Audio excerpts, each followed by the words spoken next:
Iran எடுத்த வஜ்ராயுதம் பரன்றான Trump என்ன நடந்தது அப்படிங்கிறதுல நாள் 19-20 போர் விசேஷங்கள் பார்க்கலாம். நாங்கள் ஃப்ரெண்ட்ஸ் வீடியோக்குள்ள போகலாம்.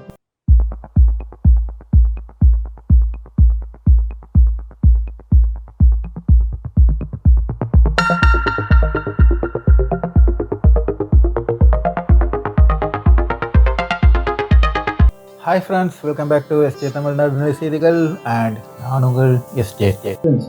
தமிழில் வந்துக்கிட்டு ஒரு பழமொழி உண்டு, சும்மா கிடந்த சண்டை ஊதிக்கிறதான ஆந்தி அப்படின்றது. அது வாழ சவனேன்னு கிடக்குறது, எதுக்கு போட்டுக்கிட்டு அதை போய் ஊதிட்டு இருக்கிற பிரச்சனை உண்டு கிடக்கிறது தான் வந்துக்கிட்டாங்க.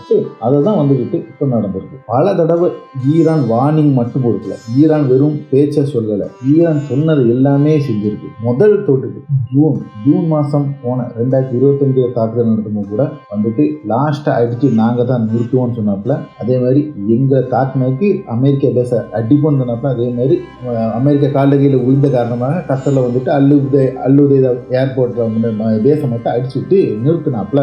அப்பவுமே ஈரானை இது பண்ணிடலாம், அப்பவும் அண்டர் எஸ்டிமேட் பண்ணிட்டாப்புல ஈரானை. சரி, இதுதான் முடிஞ்சு அப்படின்னு சொல்லிட்டு பார்த்தோன்னா இப்போ ஒவ்வொன்றும் சொல்லும்போது சொல்லிட்டு இருக்காப்புல, எங்கள் மேலே தாக்குதல் நடத்தினா மத்திய கிழக்கு நின்றுட்டு எரியும் அப்படின்னாப்புல. கேட்கவே இல்லை, யாரும் கேட்காம ட்ரம்பும் இஸ்ரேலும் சேர்ந்துக்கிட்டு நெதன்யாவும் அவங்க தன்னிச்சையாக இருக்கிற முடியல வச்சுக்கிட்டு அடிச்சாப்புல எரியுது. இப்போ வந்துக்கிட்டு மத்திய கிழக்கு வந்துட்டு எரியுது. மத்திய கிழக்கு எரிகிறது மட்டும் இல்லாமல் என்னெல்லாம் பண்ண முடியுமோ அவ்வளோ தூரத்துக்கு வந்துக்கிட்டு, ஆனாலும் மத்திய கிழக்கு வந்துக்கிட்டு இன்னுமே வந்துக்கிட்டு இந்த நிலையிலுமே வந்துக்கிட்டு ஈரான் ஹெவியாக தாக்குதல் நடத்தவே இல்லை. எரிகிறது வந்துக்கிட்டு இஸ்ரேல் தான். இஸ்ரேலுக்கு கிடைச்ச அடியில் ஒரு 5% கூட இன்னும் வர வந்துக்கிட்டு மத்திய கிழக்கில் கிடைக்கல, அந்த அளவுக்கு கூட அடிக்கலை அப்படிங்கிறது தான் உண்மை, ஃபேக்ட். இப்படி இருக்கிற நிலைமையில முந்தானத்து என்ன நடந்துச்சு அப்படின்னு சொல்லிட்டு பார்த்தாங்கன்னா, இஸ்ரேல் வந்துக்கிட்டு நேராக வந்து ஈரானில் சவுத் பார் அப்படிங்கிற ஒரு கேஸ் ஃபீல்டுக்கு வந்துக்கிட்டு பாம்பு போட்டுட்டு போயிட்டான், குண்டு போட்டுட்டு போயிட்டாங்க. இந்த சவுத் பார் அப்படிங்கிறது வந்துக்கிட்டு ஒரு பார் அப்படிங்கிறது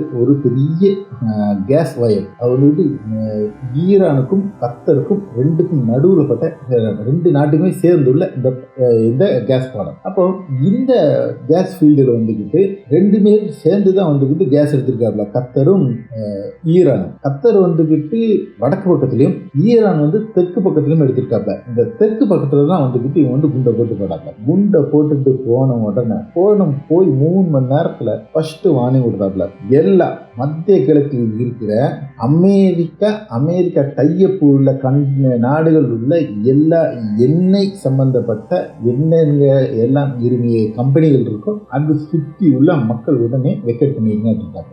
எல்லாரும் வெக்கேட் பண்ணிக்குவாங்க, என்னவும் நடக்கும் அப்படின்ட்டாங்க. கரெக்டாக சொன்னாப்புல சொல்லி அடுத்த 6 மணி நேரத்தில் அடிச்சாப்புல. அடிச்சதுல மிகப்பெரிய அடி எங்க அப்படின்னு சொல்லிட்டு பார்த்தோன்னா கத்தர்ல உள்ள ராஸ் லஃபான் இண்டஸ்ட்ரியல் சிட்டி அப்படின்னு சொல்லிட்டு, அதுதான் வந்துட்டு மிகப்பெரிய எல்என்ஜி உற்பத்தி பண்ற மிகப்பெரிய ஒரு இடம். அந்த இடத்துல போகும்போது அடிச்சிருக்காங்க. இந்த அடின்னு பார்த்தாங்கன்னா இனி இது சரி பண்றதுக்கு கிட்டத்தட்ட 2 வருஷம் எடுக்கும் அப்படின்னு இருக்காங்க. இந்த 2 வருஷத்துக்கு கிட்டத்தட்ட கத்தரோட 17% எல்என்ஜி வந்துட்டு குறையும் அப்படின்னு, உற்பத்தி குறையும் அப்படின்னு சொல்லியிருக்காங்க. இதுல நின்றாப்ல இல்ல, சவுதி அரேபியாவில் அரபு அடக்கம் குவைத்தில் உள்ள ஒரு பெரிய எண்ணெய் கம்பெனி எல்லாத்திலையும் வச்சு அடிச்சு வச்சு காலி பண்றாங்க. அடி விழுந்தவன கத்தர்ல விழுந்த உடனே சும்மா இருப்போம்ல அண்ணன் ட்ரம்பு கட்டன்னு விட்டு ஓடி வந்துட்டாப்ல. விழுந்து, ஐயா ராசா எனக்கு தெரியவே தெரியாது, என்கிட்ட சொல்லவே இல்லை, வழக்கமாக உள்ள பஞ்சப்பாட்டை தான் பாடினாப்புல, இஸ்ரேலா செஞ்சது அப்படின்னு சொல்லிட்டு. இனி இஸ்ரேல் வந்துக்கிட்டு ஒரு இதுலையும் வந்துக்கிட்டு ஈரானோட எண்ணெய் வயல் மேல தாக்குதல் நடத்தாது, எண்ணெய் சம்பந்தப்பட்ட எதுலையுமே வந்துட்டு எண்ணெய் மேல வந்துட்டு தாக்குதல் நடத்தாங்க. கூர் ஐலாண்டை வந்துட்டு அடிக்கும் போதே வந்துக்கிட்டு ஈரான் வந்துட்டு வார்னிங் பண்ணாப்புல, எங்களோட எந்த எரிசக்தி சம்பந்தப்பட்ட எதுல வந்து தாக்குதல் நடத்தினாலும் ஒட்டு மொத்தமாக நாங்கள் வந்துட்டு மத்திய எல்லாமே வந்து அமெரிக்காவுக்கு சம்பந்தப்பட்ட எல்லாமே அமெரிக்கா கூட்டு இதுல உள்ள அமெரிக்கா பார்ட்னர்ஷிப் உள்ள எல்லாத்தையுமே காலி பண்ணோம். நான் அப்பவே வார்னிங் கொடுத்துருந்தாப்ல. அவன் சொல்லுவான், நீ என்ன கேட்க போறான் அப்படின்னு சொல்லிட்டு அடிச்சு முடிச்சது எல்லாமே வந்துக்கிட்டு அமெரிக்கா தெரிஞ்சுதான் செஞ்சிருக்கான். இஸ்ரேல் அமெரிக்கா தெரியாமலாம் செய்ய மாட்டான், ஆனா அந்த தெரிஞ்சு செஞ்ச வந்து நீங்க ஒத்துக்க முடியாதுலாம் அவங்க மத்தியில. அந்த சவுதியிலேருந்து எல்லாரும் வந்து ப்ரெஷர் வச்சு எரியதான் செய்யுது. இதுக்கு மத்தியில இவங்க எல்லாம் சேர்ந்துட்டு கண்டனம் தீர்மானம், நீ என்ன தீர்மானம் போடு, எனக்கு பத்தி கவலையே கிடையாது அப்படின்ட்டாப்ல ஈரான் வச்சு அடியில மிகப்பெரிய பாதிப்பு. ஒட்டுமொத்த உலகமே வந்துக்கிட்டு ஷாக் ஆயிடுச்சு. அமெரிக்கா இப்ப ட்ரம்ப் இப்போ வந்துக்கிட்டு ஒரு கேரண்டி கொடுத்துருக்காப்புல, ஒரு இது வச்சாலுமே வந்துக்கிட்டு ஈரான் உள்ள எண்ணெய் சம்பந்தப்பட்ட எதிலையுமே வந்துக்கிட்டு இனி இஸ்ரேல் தாக்குதல் நடத்தாது அப்படின்றாங்க. ஆனா அதுக்கு பதில் இன்னும் வர வந்துக்கிட்டு ஈரான் ஒண்ணுமே சொல்லலை. ஈரான் வச்சு ஈரானை பொறுத்தவரை அவங்களுக்கு வந்துக்கிட்டு ஒட்டு மொத்தமா கமாண்டிங் முதல்ல கொடுக்கப்பட்டது. அவங்களுக்கு இது நடந்துச்சுன்னா இது செய்யலாம், இது நடந்துச்சுன்னா இது செய்யலாம் அப்படிங்கிற ஒவ்வொன்றுக்கும் என்னென்ன நடந்துச்ச நாட்டில் அதுக்கு என்னென்ன எஃபெக்ட் கொடுக்கணும் அப்படிங்கிறத வந்துக்கிட்டு முன்கூட்டியே, அதாவது இந்த ஜூன் மாதம் வந்துக்கிட்டு தாக்கு நடத்தினாப்புல, அதுக்கப்புறம் வந்துக்கிட்டு இந்த கூட்டத்தில் எல்லாமே ஃப்ரேம் ஒர்க் பண்ணி முடிச்சுட்டாப்புல. எப்போ யாரெல்லாம் உயிரோட்டு போங்களான்னு தெரியாது. அப்போ என்னென்ன நடக்கணும், கட்ட தலைவர்கள் கிட்டத்தட்ட 20 கட்ட தலைவர்கள் வரை வந்துக்கிட்டு இப்போ தேர்வு செஞ்சு வச்சிருக்காங்க. இப்போ 4 கட்டம் இருக்காப்ல, அதே பேர் 5 கட்டத்துக்கு ரெடி பண்ணியிருக்காப்ல. நீ அடுத்த 4 கட்டம் யார் அப்படிங்கிறது வெளியில் விடுவாப்ல. இந்த 4 கட்ட தலைவர்கள் வந்து ஸோ இந்த ஸ்ட்ரக்சரை அப்படியே மெயின்டைன் பண்ணுறதுக்கு என்னெல்லாம் பண்ண முடியும் பண்ணியிருக்காங்க. ஏன்னா உட்காந்துட்டு எல்லாத்தையும் கொண்டுட்டான், இது பண்ணிட்டான் அப்படிங்கிற என்ன வந்துட்டாலும் யாரை கொண்டு என்னத்தை கொண்டு போனாலும் சரி அட்டி விழுந்துட்டு தான் இருக்கும் அப்படிங்கிறதுதான் வந்துட்டு போதும். ஏற்கனவே தெளிவாக சொல்லிட்டாப்ல. 1900 உயிரோடு இருக்கும்போது சொன்ன ஒரு வார்த்தை, if we sing we will make you sing. அதாவது நான் மூழ்கினேன்னா நான் மட்டும் மூழ்க மாட்டேன், உங்களையும் சேர்த்து மூழ்கி அடிப்போம் அப்படிங்கிறதான் வந்துட்டு அன்னைக்கு 1900 சொன்னாரு. யாரு மத்திய கிழக்கை பார்த்து சொன்னாரு. அப்போ நீங்க அந்த மாதிரி பண்ணிட்டு இருந்தீங்கன்னா இந்த இதான் இப்போ ஒரே ஒரு இப்போ லாபம் வந்துட்டு இருக்கு. யாருக்கு அப்படி இருந்து பார்த்தாங்கன்னா சவுதி மட்டும் லாபம் வந்துட்டு இருக்கு. சவுதிக்கு மட்டும் கிட்டத்தட்ட ஒரு நாளைக்கு 35 லட்சம் பேரல் வந்துக்கிட்டு போயிட்டு இருக்கு. எப்படி போயிட்டு இருக்கு அப்படின்னு சொல்லிட்டு பார்த்தாங்கன்னா செங்கடல் மூலமா போயிட்டு இருக்கு. ஆனா இன்னும் வர செங்கடலை வந்து பிளாக் பண்ணல. அதுதான் இப்ப எல்லாருமே வந்து யோசிச்சுட்டு இருக்காங்க, செங்கடல் ஏன் பிளாக் ஆகல. செங்கல் எப்ப பிளாக் பண்ண அப்படின்னா ஈரான் வார் வந்துட்டு ஈரான் போறது உச்சத்துக்கு போக மட்டும்தான் செங்கல் வந்து பிளாக் பண்ணாங்க. இதுக்கு மத்தியில் வந்துட்டு இப்போ புது ஒரு நியூஸ் வந்துருக்கு. என்ன அப்படின்னு சொல்லிட்டு பார்த்தாங்கன்னா இஸ்ரேல் வந்து அறிவித்தாங்க, நாங்க வந்துக்கிட்டு ஜெர்மன் பிரான்ஸ் கூடலாம் வந்துக்கிட்டு பேசுவதற்கு இன்னும் சில நாடுகளோடு பேசினதுக்கோம். பேசினதுக்கு ஸ்டேட் ஆஃப் ஹார்மோஸை வந்துக்கிட்டு பிடிக்கிறதுக்கு என்னெல்லாம் வந்துட்டு அதை நாங்கள் வந்துட்டு பார்த்துருக்கோம். ஸ்டேட் ஆஃப் ஹார்மோஸ்க்குள்ள நீங்கள் யாருமே என்ன சொன்னாலுமே சரி நடக்கிறதுக்கு வாய்ப்பே கிடையாது. ஏன்னா போர் நடந்து இன்னைக்கு 20 நாள் முடிஞ்சு. இன்னைக்கு வர வந்துக்கிட்டு ஸ்டேட் ஆஃப் ஹார்மோஸ் சுற்றி ஈரானை சுற்றி 500 கிலோமீட்டருக்குள்ள இதுவரை எந்த ஒரு போர்க்கப்பலுமே வரல அப்படிங்கிறது தான் 100% உண்மை. ஸ்டேட் ஆஃப் ஹார்மோஸ்க்குள்ள வந்துட்டுனாலே வந்துக்கிட்டு அடி நிச்சயம். அதாவது திரும்பி போகுமா அந்த கப்பல் அப்படிங்கிறது ஒன்றுமே சொல்ல முடியாது. மத்தியில் ஏற்கனவே இப்போ கிட்டத்தட்ட ஆயிரக்கணக்கான கப்பல் வந்துக்கிட்டு அங்கே ஸ்டேட் ஆஃப் ஹார்மஸ்ல வெளியில வர முடியாமல் நின்றுச்சு. ஸ்டேட் ஆஃப் ஹார்மஸ்ங்கிற கெயிட்டு போட்டு கெட்டி வச்சதெல்லாம் கிடையாது, கெயிட்டை திறந்து விட்றதுக்கு. ஸ்டேட் ஆஃப் ஹார்மஸ்ங்கிறது வந்துக்கிட்டு பிளாக் பண்ணி சொல்லி இருக்க நாங்கள் தான் அடிப்போம் அப்படின்னா. அதனால இவங்க யாருமே எல்லாம் நங்கூரம் போட்டு உட்காந்துருக்காங்க. 10-20 நாள் ஆச்சு நங்கூரம் போட்டு அங்கே உட்காந்துட்டு இருக்கு. இந்தியன் கப்பல் வேற உட்காந்துட்டு இருக்கு. இதில் வேற நம்ம இதில் பெரிய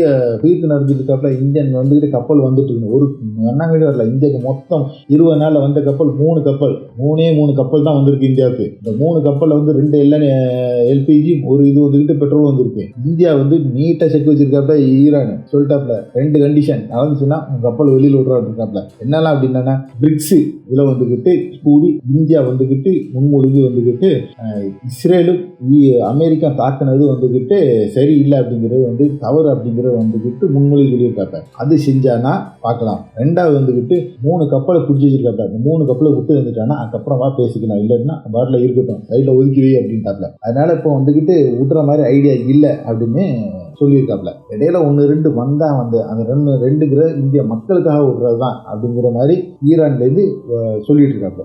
இதுதான் வந்துக்கிட்டு இப்போ நடக்கிற பிரச்சனை. இதுக்கு மத்தியில் புதுசாக வந்துக்கிட்டு ஒரு இதில் வந்துக்கிட்டு ஈரான் பார்லிமெண்ட்லாம் கொண்டு வரல. இந்த பிரச்சனை வந்துட்டு ஈரான் உள்ள சட்ட நிபுணர்கள் வந்துக்கிட்டு கொடுத்த ஒரு அறிவுரை என்ன அப்படின்னு சொல்லிட்டு பார்த்தாங்கன்னா ஸ்ட்ரைட் ஆஃப் ஹார்மோஸ்ல வந்துக்கிட்டு டோல் போடுறது, சுங்கவரி செலுத்துறது. இந்த சுங்கவரி கொடுத்துட்டாங்கன்னா வந்துக்கிட்டு உங்களுக்கு நமக்கு வந்துக்கிட்டு எப்படி கிடைக்கும் அப்படின்னு சொல்லிட்டு பார்க்காங்கன்னா அவங்க வந்து சொல்றப்ப சுங்கவரி மூலம் வந்துட்டு 5% போட்டாங்கன்னா 5% போட்டாங்கன்னா ஒரு மாசத்துக்கு 3 பில்லியன் அமெரிக்க டாலர் கிடைக்கும். வருஷத்துக்கு 36 பில்லியன் கிடைக்கும். அதுவே வந்துக்கிட்டு 10% போட்டாங்கன்னா ஒரு மாசத்துக்கு வந்து 6 பில்லியனும் வருஷத்துக்கு வந்து 72 பில்லியனும் வந்துட்டு நமக்கு கிடைக்கும். அவ்வளோத்துக்கு சரக்கு போகுது. சரக்குக்கு தகுந்தாப்ப வந்துட்டு 40% போட்டோம்னா நமக்கு வந்துட்டு எடுக்கலாம் அப்படிங்கிற ஒரு ஐடியா கொடுத்துருக்காங்க. அது பார்லிமெண்ட்டுக்கு வந்து கொடுத்துருக்காங்க. பார்லிமெண்ட்ல இதை தாக்கல் பண்றதுக்கான வாய்ப்புகள் நிறையவே இருக்கு. அப்படி கொடுத்து உள்ள கொண்டு வந்துட்டாங்கன்னா எல்லாமே வந்துகிட்டு மாறிடும். அவனுக்கும் பிரச்சனை இல்லைங்க, ஈராடுக்கும் எனக்கு பிரச்சனை இல்லை. எனக்கு வந்துகிட்டு எல்லாமே வந்து தடை போட்டு தானே இது பண்ணி வச்சிருக்கீங்க, வா கெட்டிட்டு வரி கட்டிட்டு கொண்டு போயிட்டோம். அந்த மாதிரி வந்துகிட்டு இப்போ ஈராக் கொண்டு போறதுக்கு ஒரு பிளானும் இருக்கு அப்படிங்கிற மாதிரி வந்து பேச்சுவார்த்தை போயிட்டு இருக்கு. இது மத்தியில இஸ்ரேல் மேல வந்து உள்ள அடி அடி தான் இருக்கு. ஒரு வீடியோ வந்துட்டு இருக்கு. இஸ்ரேல் வந்துட்டு மிகப்பெரிய தாக்குதல் தான். ஒவ்வொரு தாக்குதலும் ஒவ்வொரு அலையான தாக்குதல் வந்துட்டு ஒவ்வொரு பேர் சொல்லி வந்துட்டு தாக்குதல் நடத்திட்டு இருக்காப்ல. இஸ்ரேல் வந்துட்டு எரிகிறதே வந்துட்டு தடுக்கவே முடியல. இஸ்ரேல் நல்ல வாய்ப்பு வந்துட்டு இருக்கு. வெளியில எதுவுமே வந்துட்டு விடாம உட்கார்ந்துட்டு இருக்காப்ல. சில நியூஸ்கள் மட்டுமே முக்கியமான மட்டுமே வந்துக்கிட்டு சில ஆங்கில ஊடகங்கள் வந்து விடுறத வந்துக்கிட்டு நமக்கு வந்துட்டு வெளியில வந்துட்டு இருக்கு. அதுபடி பார்க்கும்போது நமக்கு வந்துட்டு இஸ்ரேலை பொறுத்தவரை வந்துக்கிட்டு உண்டு இல்லைன்னு ஆக்காம வந்துட்டு விடுற மாதிரி இல்லை. ஈரானோட டார்கெட் வந்துட்டு நெதன்யாவை காலி பண்ணணும், இஸ்ரேலை காலி பண்ணணும். அடிச்சு முடிச்சு தரையை ஆக்கினா மட்டும்தான் இவங்க வந்து அது வரை வந்துக்கிட்டு எந்த வித பேச்சுவார்த்தை எதுக்குமே வந்துட்டு இறங்க மாதிரி இல்லை. இவங்க எல்லாரும் பேச்சுவார்த்தை நடத்துறதுக்கு முயற்சி பண்ணிட்டு இருக்காப்ல. ஆனால் எதுக்குமே வந்துட்டு ஈரான் நின்று கொடுக்கல அப்படிங்கிறது தான் முக்கியமானது. அதுக்கு ஒரு முக்கிய காரணம் சொல்றாங்க. இஸ்ரேலும் அமெரிக்கா வந்து மிகப்பெரிய தவறு செஞ்சிருக்காங்க. என்ன தவறு அப்படின்னு பார்த்தீங்கன்னா, அல் கமேனியா இல்லைன்னா அவங்க வந்து அந்த மேல்மட்டத்தில் இருந்த லீடர்ஸையும் வந்துக்கிட்டு கொண்டு போகக்கூடாது. இந்த மேல்மட்டத்தில் இருந்த லீடர்ஸ் எல்லாருமே வந்துக்கிட்டு என்னன்னு வயசானவங்க. அவங்களுக்கு வந்துக்கிட்டு பொறுமை இருந்துச்சு. அவங்க வந்துக்கிட்டு அவங்கள வந்துட்டு எப்படியும் வந்து நம்ம கன்வின்ஸ் பண்ணி நம்ம வந்து ஏதாவது செய்ய வச்சிடலாம். ஆனால் இப்போ வந்திருக்கு எல்லாமே வந்து இலவட்டம். அது வந்துட்டு பாயிலிங் பிளட் அப்படின்னாப்ல ரத்த கொதிக்கிற இதில் உள்ள அந்த வயசுல உள்ள அப்படி இருக்காங்க. எல்லாமே வந்து அமெரிக்காவுக்கு இஸ்ரேலுக்கும் நேர் எதிராக வந்து கட்டி கோவத்தில் இருக்கிற ஆட்கள். அதனால எதுவுமே வந்துட்டு இதே முடியாது. அலிலா ரிஜானியை தட்டினதே வந்துட்டு மிகப்பெரிய ஒரு பின்னடைவாக தான் கருதிட்டுருவாங்க. ஏன்னா நீ சொல்லி புரிய வைக்க நிற்க யாரும் இது அடினா அடி வர்றது பின்னால பார்த்துக்கலாம், அப்படின்னா முதல்ல அடி அதுக்கப்புறம் பார்த்துக்கலாம் அப்படிங்கிற ஒரு எய்மில் தான் இப்போ வந்துட்டு இல்லை லீடர்ஸ் எல்லாருமே ஈரானில் லீடர்ஸ் போயிட்டு இருக்காங்க. ஓகே ஃப்ரெண்ட்ஸ், அடுத்த ஒரு உங்களை சந்திக்க வரை உங்களிடமிருந்து விடுபட்டுள்ளது உங்கள் எஸ்ஜே.